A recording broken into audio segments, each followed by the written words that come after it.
పెద్ద బీరకాయలో సగభాగం ఇది. మిగిలిన సగం ఏమైందంటే నిన్న పప్పు చేశాను, నిన్న వీడియో తీయలేదు కరెంట్ లేక.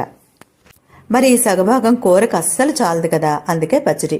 ముందుగా గిన్నెలో కొంచెం నూనె వేసుకొని మెంతులు, ఆవాలు, జీలకర్ర, ఎండుమిరపకాయలు వేగిన తర్వాత కొంచెం పల్లీలు వేసాను. పల్లీలు కూడా కొంచెం వేగాక అప్పుడు మినపప్పు వేసాను. మినపప్పు కూడా దోరగా వేగిన తర్వాత బీరకాయ ముక్కలు ఉన్నాయి కదా, అవి కూడా వేసుకొని బాగా కలుపుకోవాలి. ఇంగు కూడా వేయాలండో, నేను మర్చిపోయాను. ఇవి బాగా మగ్గిన తర్వాత ఉప్పు, పసుపు, చింతపండు వేసి ఒకసారి బాగా కలుపుకొని స్టవ్ ఆఫ్ చేసుకోవాలి. చల్లారేక మరీ ఎక్కువ నీళ్లు పోయకుండా చూసుకొని కొంచెం కొంచెంగా వేసుకుంటూ గ్రైండ్ చేసుకోవాలి. అప్పుడు చక్కగా మంచి టెక్స్చర్లో వస్తుంది పచ్చడి. ధనుర్మాసంలో రేపు 4వ రోజు. మరి రేపు 4వ రోజు పాసురం ఏంటో, దాని అర్థం ఏంటో చిన్న వీడియో, 3 నిమిషాల వీడియో. ఇంట్రెస్ట్ ఉంటే ఛానల్ పేరు కింద ఉంటుంది, వీడియో చూడండి. నచ్చితే ఇంకా ఛానల్లో చాలా వీడియోస్ ఉన్నాయి, చూడండి. అందరికీ నమస్కారం.